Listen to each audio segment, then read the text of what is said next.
Assalamualaikum warahmatullahi wabarakatuh.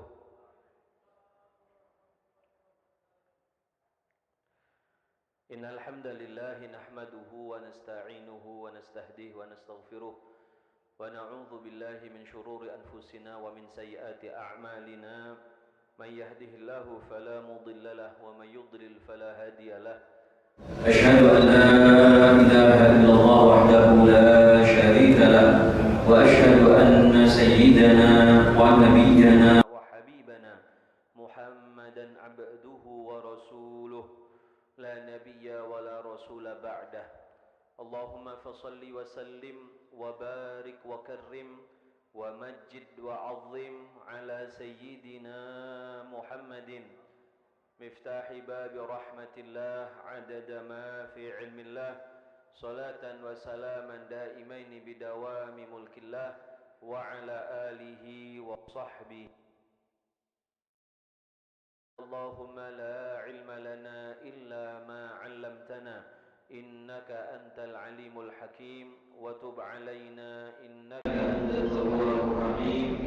اللهم الحق حقا وارزقنا اتباعه وأرنا الباطل باطلا وارزقنا اجتنابه ولا تجعله علينا مشتبها فنتبع الهوى.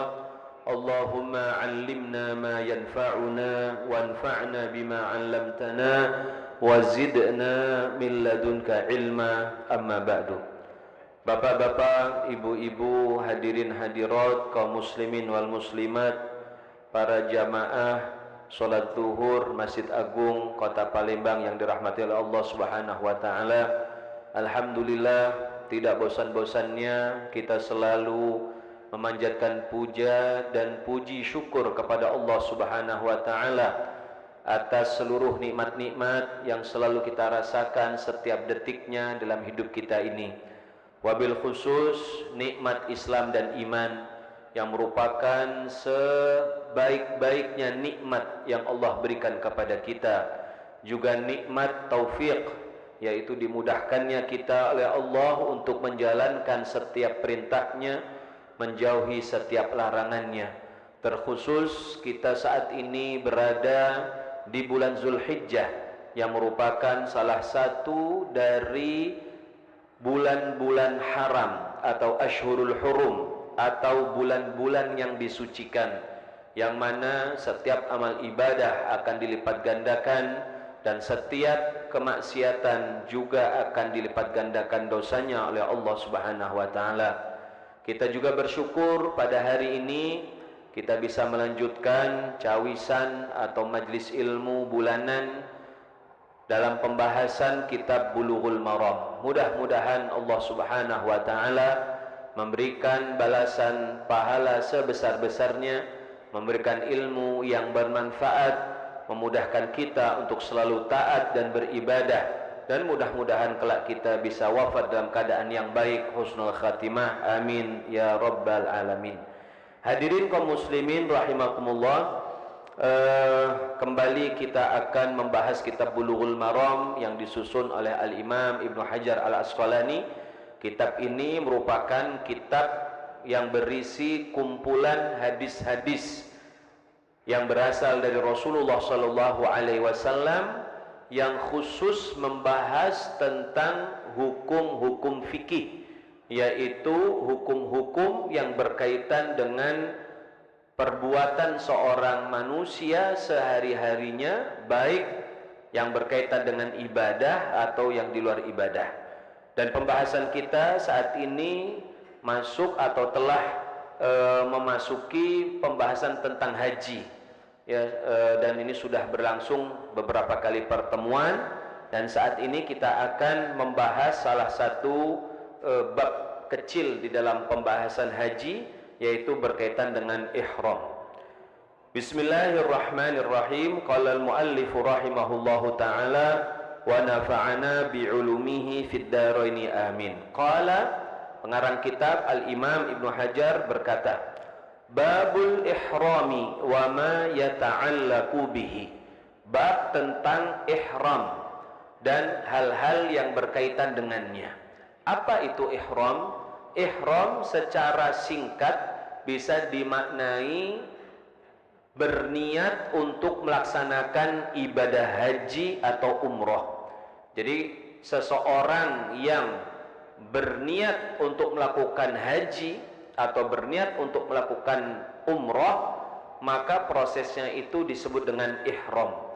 Dan keadaan ihramnya itu akan terus berlangsung selama proses pelaksanaan manasiknya, baik manasik haji maupun manasik umroh, sampai ia melakukan tahallul, yang artinya adalah menghalalkan dari sesuatu yang sebelumnya diharamkan.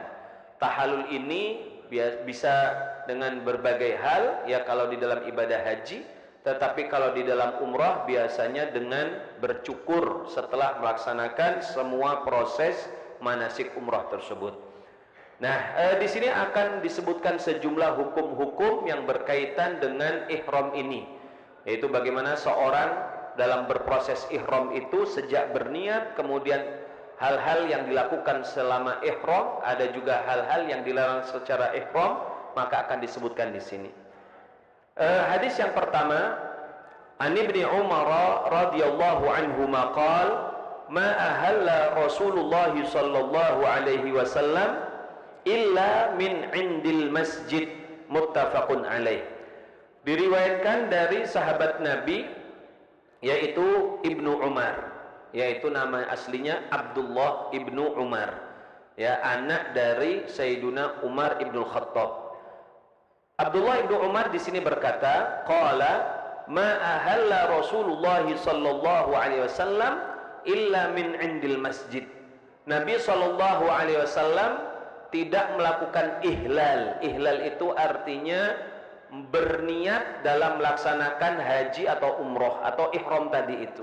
Ya, dalam bahasa lainnya, tidaklah Nabi itu berniat haji, ya, atau berniat umroh illa min indil masjid, kecuali dari masjid. Maksudnya apa? Beliau tidak berniat atau tidak berihram kecuali dari masjid. Maksudnya beliau ketika melaksanakan haji, ya, berniatnya itu dari Masjid Bir Ali, yaitu masjid yang sekarang ini biasa dijadikan sebagai tempat miqat. Ya, miqat kemarin sudah kita jelaskan dalam 2 bab sebelumnya, yaitu tempat di mana seseorang yang mau haji atau umroh, ya, berniat melaksanakan haji dan umrohnya itu. Nah, Nabi Rasulullah sallallahu alaihi wasallam, beliau kalau berihram haji atau berihram umroh, melakukan niat ihramnya itu ketika sudah ada di Masjid Bir Ali, ya. Jaraknya dari Bir Ali ke Masjid Nabawi itu ya sekitar 15-20 kilo lah kira-kira, ya, sekitar 20 menit kira-kira kalau kita naik kendaraan. Nah, jadi Nabi dari posisi Masjid Nabawi belum melakukan ihram, tapi beliau pergi dulu ke Masjid Bir Ali, baru beliau melakukan ihram di situ. Nah, hadirin rahimakumullah, secara hakikatnya ihram itu atau berniat haji dan umrah itu tidak mesti dari Masjid Bir Ali atau dari mikot-mikot yang lainnya. Kemarin sudah kita sebutkan beberapa mikot, ya, di antaranya misalnya yang dari Madinah itu Bir Ali, ya.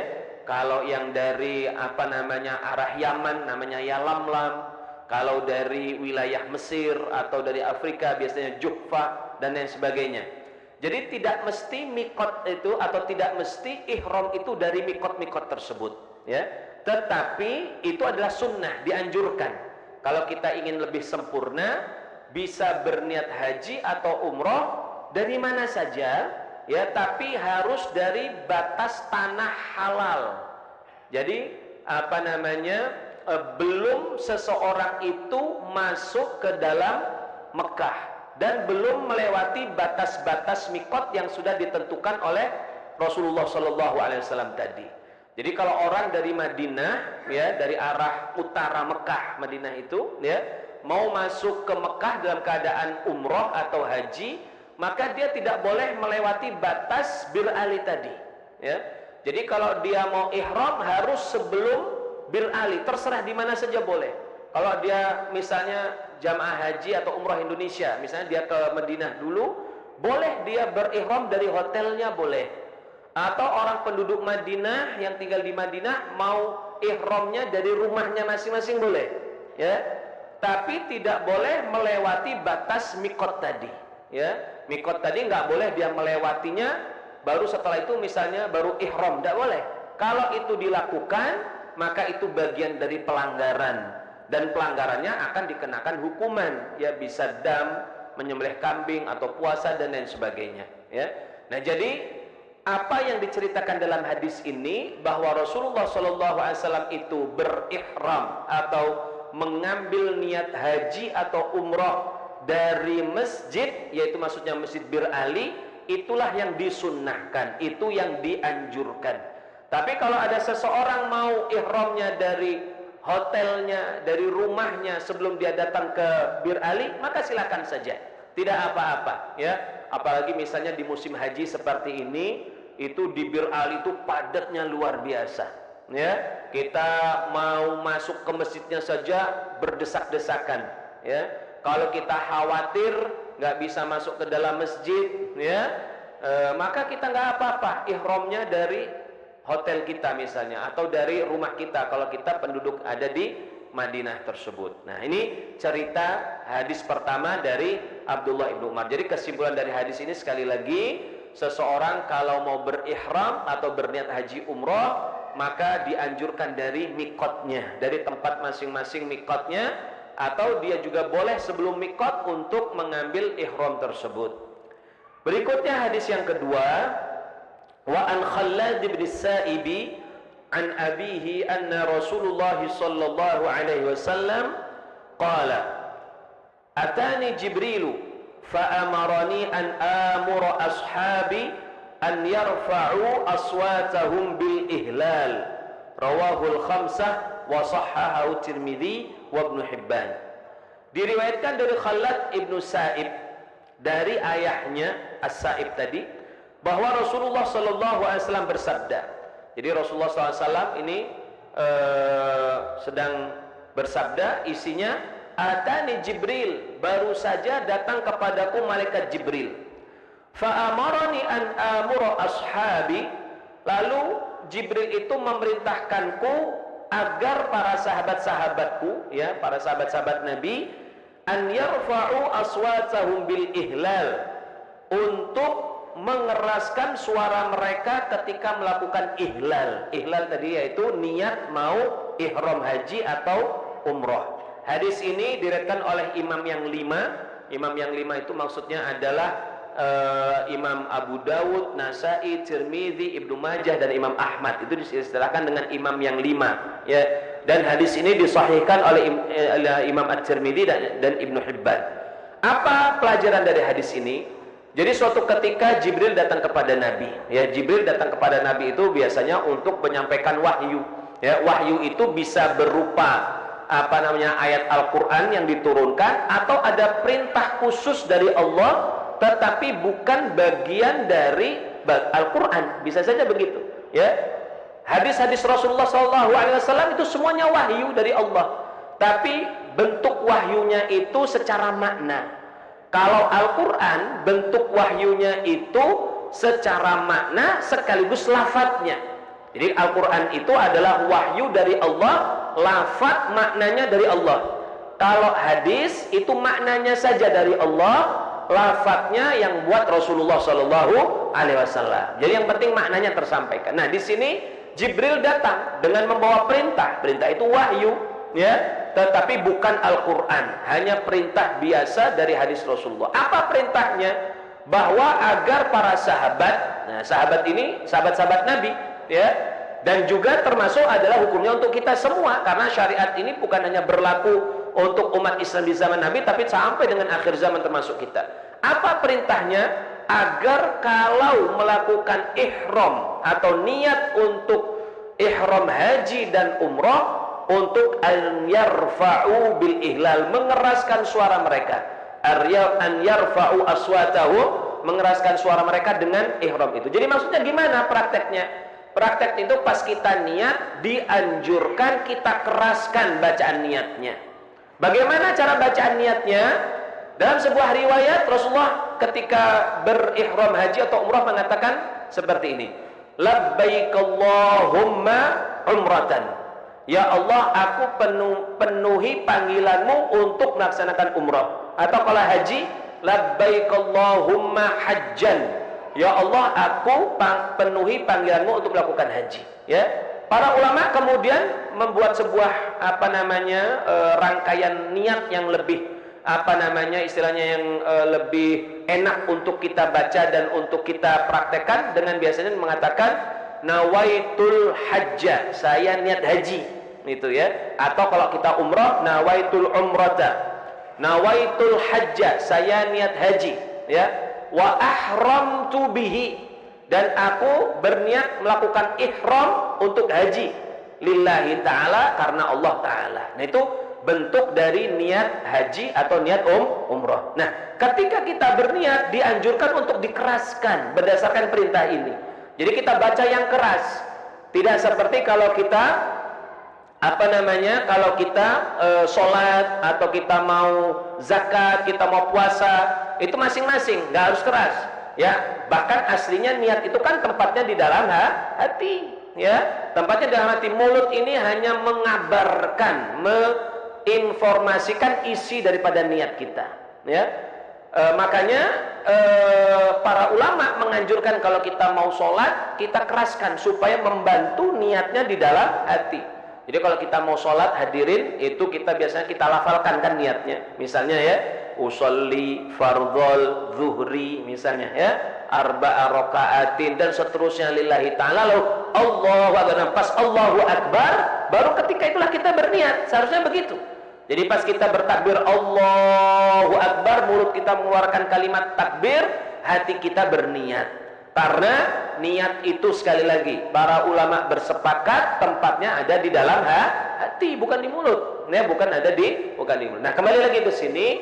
Jadi salah satu yang dianjurkan kalau seseorang itu melakukan haji atau umroh, maka niatnya dikeraskan supaya kedengaran yang lain juga. Yaitu anjurannya seperti itu. Berikutnya hadis yang ketiga, wa an Zaid bin Thabit radhiyallahu anhu anna an-nabiy sallallahu alaihi wasallam tajarrada li ihlalihi wa ightasal, rawahu Tirmidzi wa hasanah. Diriwayatkan dari sahabat Nabi yang bernama Zaid bin Thabit radhiyallahu anhu bahwa Nabi sallallahu alaihi wasallam tajarrada li ihlali. Beliau melepaskan pakaian ketika mau ihram. Maksudnya melepaskan pakaian itu enggak pakai pakaian biasa begini. Ya, nanti akan ada hadis berikutnya menjelaskan pakaian yang dilarang dalam ihram. Jadi kalau laki-laki seperti yang kita ketahui, orang mau haji atau umrah itu tidak boleh memakai pakaian yang berjahit. Ya, berjahit itu maksudnya bukan yang dijahit, ya. Bukan yang dijahit. Semua kain pasti ada jahitannya, ya. Ujung-ujungnya kalau nggak dijahit nanti lepas semua kan benang-benangnya, maka ujungnya pasti dijahit. Maksud dijahit yang disebutkan dalam hadis itu maksudnya tidak boleh dijahit membentuk anggota badan. Saya ulangi, tidak boleh dijahit membentuk anggota badan. Baik sebagian, misalnya kepala, ya, kita buat kain, kita jahit seperti kopiah seperti ini.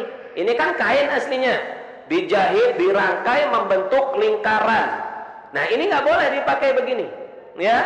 Atau kita misalnya pakai apa lain? Yang baju juga kan aslinya hanya kain lebar. Setelah dijahit, dirangkai menjadi lengan. Nah, ini nggak boleh karena ini dijahit membentuk tangan, ya. Bagian yang sini dijahit membentuk badan, itu nggak boleh. Tapi kalau sekedar kain biasa, ya, nggak ada bentuk-bentuk badan, nggak apa-apa dipakai. Misalnya seperti serban ini, ya, kita bentang, lepas kita pakai begini. Memang seperti itu namanya berjahit. Jadi bukan berjahit itu dijahit, nah bukan begitu. Berarti kalau nggak dijahit, misalnya disulam nggak apa-apa, bukan begitu. Disulam juga nggak boleh kalau disulamnya itu membentuk badan. Ya, misalnya dia nggak pakai jahitan, tapi pakai tali, dibuat tali disulam begitu kayak badan. Loh, ini kan nggak jahit, ini kan disulam katanya. Bukan begitu pemahamannya. Maksud berjahit itu adalah berjahit yang membentuk anggota badan. Kalau nggak bentuk anggota badan nggak apa-apa. Atau misalnya kain sarung, kita lihat sarung kita di Indonesia itu, sarung kita di Indonesia itu kan melingkar begini, Pak ya. Aslinya kan kain, ada dua ujungnya, lalu ujungnya disatukan, ya.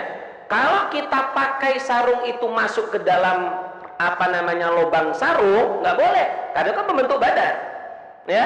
Tapi kalau sarung itu kita bentang saja begini, nggak usah kita masuk ke dalamnya, ya.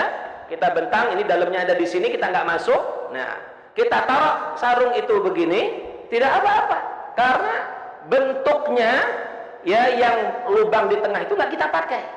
Tapi kita cuma meletakkan di atas badan kita seperti ini, ya. Ada orang misalnya lagi umroh kedinginan, misalnya cuacanya dingin, ya, dia punya gamis begini di kopernya, gamisnya diambil dipakai untuk nutupin begini saja, nggak apa-apa, ya, nggak apa-apa. Karena apa? Tidak membentuk anggota badan. Yang tidak boleh itu kita pakai jahitannya masuk ke rongga-rongga yang sudah terbentuk. Nah, seperti itu, ya.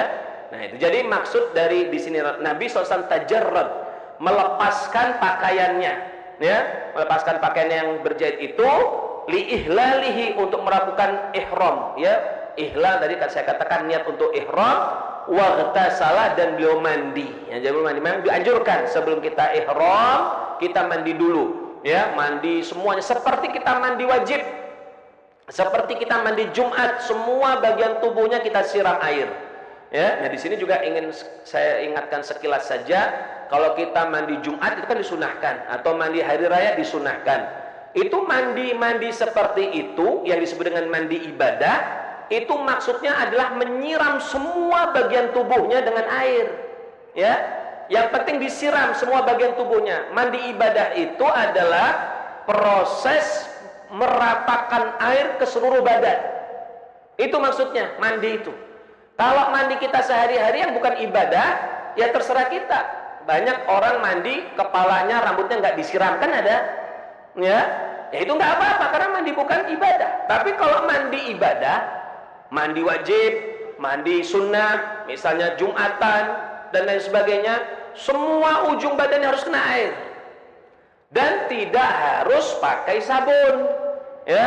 Sebagian kita mengatakan, oh kalau mandi wajib itu harus sampoan. Enggak. Ya, kita cuma jegar-jegur saja begini, atau masuk langsung ke dalam sungai, masuk ke dalam kolam, yang penting seluruh badan sudah basah, selesai ibadah kita, selesai mandi kita. Itu. Tapi kalau mandi menghilangkan kotoran, ya pakai sabun dan lain sebagainya. Nah, jadi di sini ada anjuran untuk mandi sebelum kita melakukan ihram. Jadi sebelum kita ihram, sebelum kita niat, kita lepas pakaian seperti biasa mau mandi, kita siram semua badan kita. Kita kalau mau pakai sabun, pakailah supaya badannya wangi. Karena apalagi kalau haji, haji itu kan beberapa hari kita prosesnya, dari tanggal 8, 9, 10, paling cepat 3 hari, ya, paling cepat 3 hari. Jadi badannya bau, kita bersihkan dulu. Nah, kalau nanti sudah pakai pakaian ihram, baru nggak boleh pakai wangi-wangian, nggak boleh. Nanti itu, tapi sekarang kan belum ihram. Jadi Nabi itu mandi dan pakai sabun, dibersihkan, ya. Bahkan dalam riwayat yang lain, Rasulullah itu pakai duhun, pakai minyak rambut. Di zaman Nabi sudah ada minyak rambut, Pak. Tapi bukan ya kayak kita sekarang, bukan, ya. Minyak rambutnya itu dari apa, tumbuhan, atau dari hewan. Yang penting tujuannya supaya kepalanya ini enggak terbang-terbang, ya, enggak acak-acakan. Karena di zaman Nabi orang kalau mau ihram dari Madinah ke Mekah, perjalanan daratnya saja itu bisa berhari-hari, paling cepat seminggu, rata-rata 10 hari. Jadi 10 hari nggak mandi, nggak pakai wangi-wangian, rambutnya acak-acakan, ya, nggak boleh disisir. Kalau disisir sampai rontok itu pelanggaran, karena nggak boleh ada yang diambil dari badan kita, ya. Jadi acak-acak, makanya sejak awal beliau sudah mandi rapi, rambutnya dikasih minyak, disisir rapi, ya, baru beliau pakai pakaian ihram, baru beliau niat. Nah, jadi selama 10 hari itu beliau dalam keadaan seperti itu. Nah, bagi kita juga kita tiru, kita mandi dulu pakai sabun segala macam, sudah selesai kita rapi-rapi, ya. maka setelah itu baru kita berangkat melaksanakan ihram. Berikutnya hadis yang keempat. Wa an Ibnu Umar radhiyallahu anhuma anna Rasulullah sallallahu alaihi wasallam su'ila ma yalbasul muhrimu min ath-thiyab. Diriwayatkan dari sahabat Nabi Abdullah bin Umar radhiyallahu anhuma bahwa Rasulullah sallallahu alaihi wasallam pernah ditanya, apa yang boleh dipakai seorang yang sedang berihram dari pakaian-pakaian yang ada. Jadi bahasa lainnya, kalau orang ihram itu apa yang boleh dipakai seseorang, ya, apa saja pakaian yang boleh dipakai. Maka Nabi menjawab seperti apa? Faqala, maka Nabi menjawab, la talbasul qumus, jangan pakai kumus. Kumus itu jamak dari komis, dalam bahasa kita gamis. Ya, gamis itu apa? Pakaian yang memiliki lengan begini, itu namanya gamis. Ya, bahasa kita kemeja. Nah, kira-kira begitu.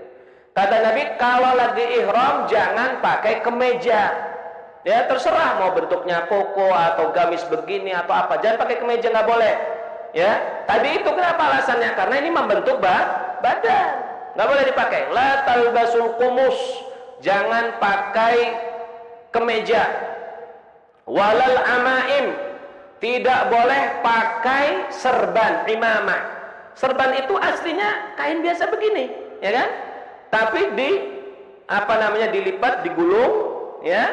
Terus dia apa prosesnya? Diputar-putar, dilibatkan di kepala, akhirnya membentuk apa? Kepala. Nah, itu tadi. Ya, nggak boleh, karena dia membentuk kepala. Jadi nggak mesti dijahit. Yang penting dia membentuk lingkaran badan, nggak boleh dipakai. Nggak boleh dipakai.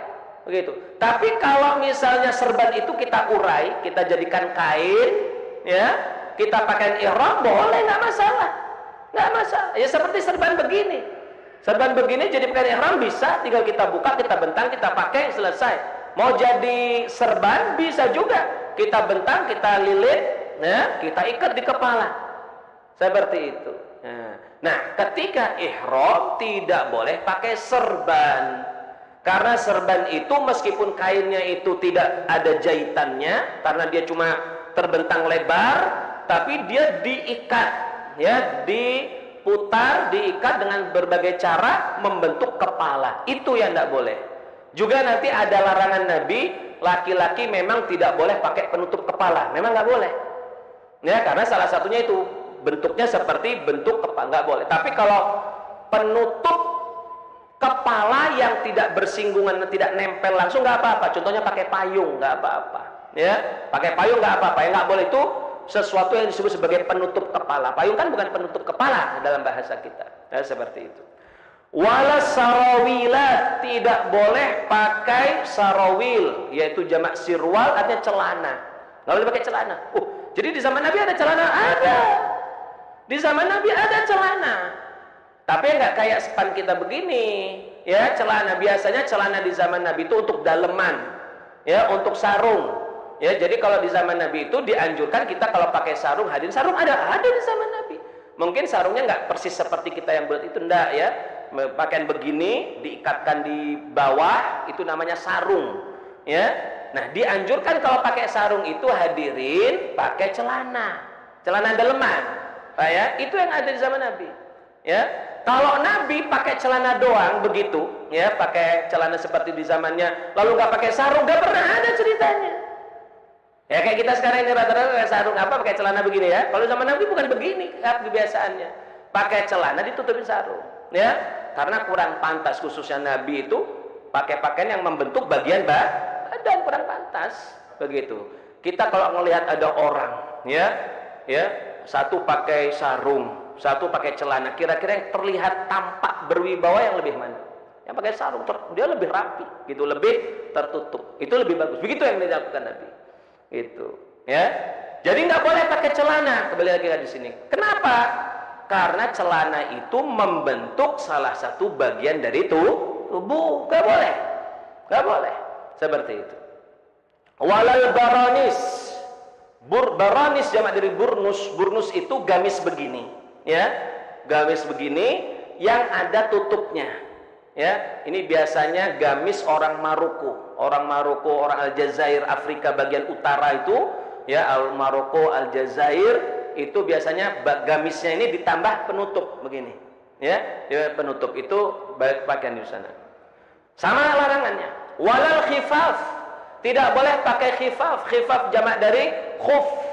Khuf itu apa namanya, sendal atau sepatu kulit atau terbuat dari apapun yang menutup sampai mata kaki. Nah, itu tidak boleh. Kalau bahasa kita sekarang, kalau untuk Indonesia ya, sepatu boot.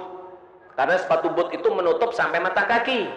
Ya, kalau sepatu biasa yang mata kakinya kelihatan itu bukan khuf.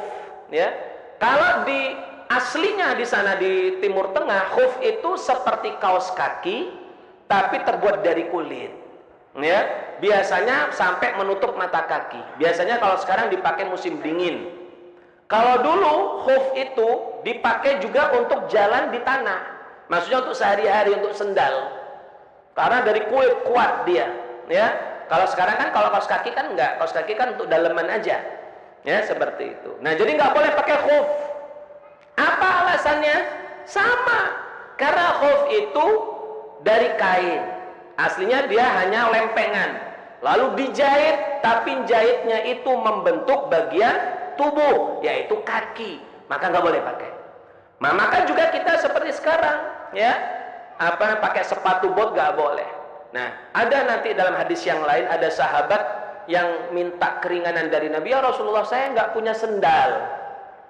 Ya Rasulullah, saya nggak punya sendal, mau haji nggak punya sendal. Kan kalau haji harus pakai sendal. Karena jalan 10 hari hadirin di tanah di padang pasir. Saya nggak punya sendal. Terus tanya, kamu punya khuf? Punya. Potong saja khufnya. Dipotong supaya tidak mirip khuf lagi. Ya, dipotong itu, tapi itu keringanan. Kalau sekarang baiknya janganlah. Ya, misalnya ada orang sekarang pakai haji pakai sepatu, tapi mata kakinya kelihatan kan? Bawahnya itu jangan. Nah, itu untuk itu kan keringanan di zaman Rasulullah SAW. Sekarang banyak sendal murah-murah, ya, pakai sendal jepit, pakai, silahkan, nggak apa-apa. Kalau sekarang pakai sendal yang model kulit tapi yang tali-tali, ya, bukan itu kan? Boleh tidak? Kalau bentuknya itu memang bukan hanya sekedar tali-tali, nggak apa-apa. Tapi jangan sampai menutup secara keseluruhan seperti itu. Tapi kalau mau yang lebih aman, ya, sendal jepit itulah, atau sendal slop yang sedikit setengahnya aja yang ketutup, ya, depannya. Jangan slop yang kayak sepatu itu mengkhawatirkan, takutnya masuk dalam larangan juga. Illa ahadun la yajidun na'lain. Nah, jangan pakai khuf illa ahadun, kecuali kalau ada seseorang la yajidun na'lain, tidak punya sendal. Nah, ini tadi yang saya ceritakan, ya. Falyalbas khuffaini, maka silahkan pakai khuf, nggak apa-apa. Falyaqta'huma, tapi dipotong khufnya. Asfala minal ka'bain, di bawah mata kaki. Nah, jadi sepatu kayak kita sekarang. Tapi ini kan rukhsah, ya. Rukhsah keringanan. Keringan tuh nggak kita pakai kecuali darurat, ya. Kalau kita bisa, ya jangan pakai begitulah. Itu kan orang darurat aja, ya. Kita pakai sendal jepit, pakai sendal yang biasa, yang nggak menutupi bagian tubuh kita. Wala talbasu syai'an minats thiyab. Jangan kalian pakai sesuatu pakaian pun massahu za'faran, yang tersentuh dengan za'faran. Za'faran walal waras dan waras. Za'faran dan waras ini tumbuh-tumbuhan di zaman Nabi yang biasa dipakai untuk minyak wangi, salah satunya. Za'faran itu sekarang kalau bahasa kita saffron. Saffron itu ada putik-putik bunga kuning, biasanya kalau dipakai untuk masakan kebuli biar warna kuning, merah itu, ya. Dikasih za'faron itu. Harganya sangat mahal za'faron ini. Dulu dipakai untuk minyak wangi, ada aromanya. Intinya adalah di dalam larangan terakhir ini, kalau haji, kalau umroh dalam posisi ihram, jangan pakai sesuatu yang mengandung minyak wangi, nggak boleh. Ya, nggak boleh yang ada wangi-wangian, nggak boleh. Jadi kalau misalnya kita lagi ihram hadirin, nggak boleh kita mandi pakai sabun, nggak boleh. Tapi kalau mandi saja siram air, nggak pakai apa-apa, nggak apa-apa. Mandi nggak dilarang. Ya, menghilangkan bau badan kita sekedar gosok-gosok pakai tangan atau ambil batu ya kita gosok supaya hilang, nggak apa-apa. Yang penting jangan ada minyak wanginya. Minyak wangi itu sesuatu yang beraroma, yang memang tujuannya untuk memberikan rasa wangi. Nggak boleh, ya. Nggak boleh kita taruh di badan, nggak boleh kita taruh di pakaian, nggak boleh kita taruh di makanan seperti za'faron tadi. Za'faron tadi dipakai dalam nasi, nggak boleh dipakai. Kecuali kalau memang ada sesuatu benda yang aslinya bukan dipakai untuk minyak wangi, tapi memang dia sudah harum. Contohnya apa? Contohnya jeruk.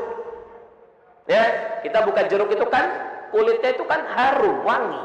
Ya, kita mau tidak mau kan kita buka jeruk, ada aromanya kena tangan kita dan lain sebagainya. Nggak apa-apa itu makan jeruk, nggak apa-apa. Kenapa? Karena memang jeruk itu dari asalnya sudah seperti itu. Dan wangi jeruk itu tidak dipakai untuk aroma minyak wangi. Beda dengan za'faron. Za'faron itu bunga. Memang tujuan aslinya dipakai untuk minyak wangi. Kalau jeruk kan nggak ada.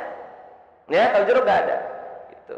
Ya, begitu. Nah, kalau melati mungkin masuk seperti za'faron. Karena melati kan memang diambil untuk khusus harumnya kan?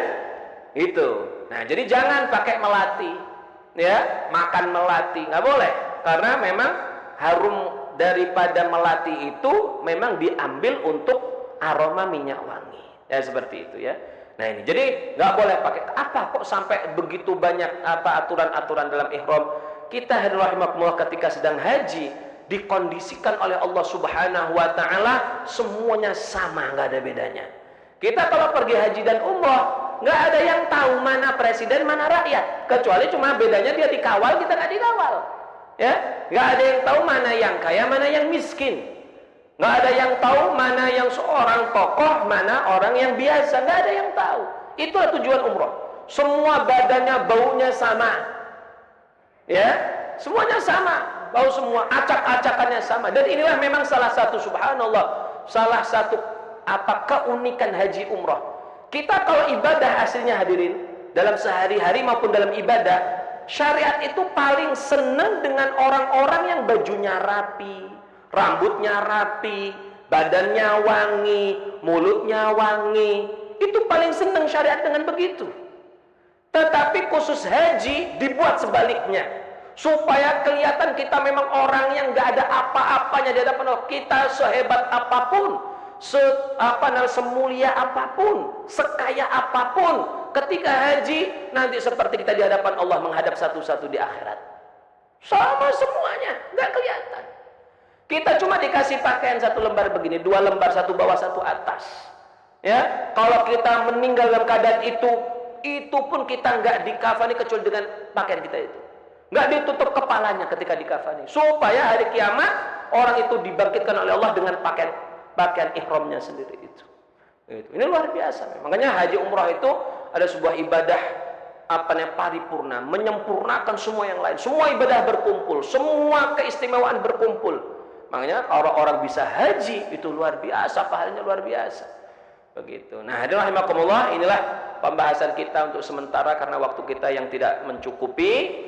Ya, dan seperti biasa sebelum kita tutup, kita buka dulu sesi tanya jawab. Silahkan kalau ada yang ingin ditanyakan, baik berkaitan dengan masalah haji ini atau di luar tema kita tentang haji, dipersilahkan. Silakan.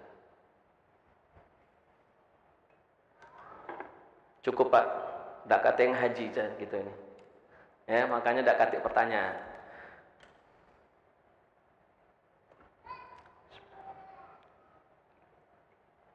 Hadirin rahimakumullah, jika tidak ada pertanyaan, maka demikian sajalah kajian kita pada siang hari ini, dan kita selalu berdoa kepada Allah Subhanahu wa taala, mudah-mudahan apa yang kita kerjakan ini mendapatkan pahala yang berlipat-lipat, mendapatkan ridho darinya, mendapatkan keberkahan dari Allah. Mudah-mudahan kita diberikan ilmu yang manfaat, menjadikan kita lebih baik dalam amal ibadah, dalam keseharian kita, dalam hubungan kita kepada Allah maupun hubungan kita kepada sesama manusia. Dan kita doakan pula semoga para jamaah haji yang saat ini sedang melaksanakan atau sedang menyelesaikan pelaksanaan haji diberikan kemudahan, kelancaran, dijauhkan dari segala macam hambatan, dan mudah-mudahan dijadikan haji mereka haji yang mabrur, mendapatkan pahala yang sempurna. Mudah-mudahan dosa mereka diampuni oleh Allah Subhanahu wa taala, dan mudah-mudahan kita semua yang belum berangkat pada tahun ini dan mungkin belum pernah berangkat melakukan haji dan umrah, mudah-mudahan Allah Subhanahu wa taala memudahkan kita semua untuk melaksanakan haji dan umrah pada ziarah ke makam Rasulullah sallallahu alaihi wasallam. Mudah-mudahan kita dimuliakan sebagaimana Allah memuliakan orang-orang yang melakukan haji tersebut. Mudah-mudahan Allah memberikan rezeki yang luas kepada kita, diberikan keberkahan pada keluarga dan harta kita. Mudah-mudahan kita dimudahkan untuk selalu taat dan istiqomah dalam taat dan ibadah, dan pada akhirnya mudah-mudahan kita semua bisa mendapatkan husnul khatimah, dikumpulkan bersama Rasulullah sallallahu alaihi wasallam. Amin ya rabbal alamin. Aqulu qouli hadza astaghfirullah li wa lakum wa sallallahu ala sayyidina Muhammadin nabil ummi wa ala alihi wa sahbihi ajmain walhamdulillahi rabbil alamin. Bisirril Fatihah. A'udzu billahi minasyaitonir rajim. Bismillahirrahmanirrahim. Alhamdulillahirabbil alamin.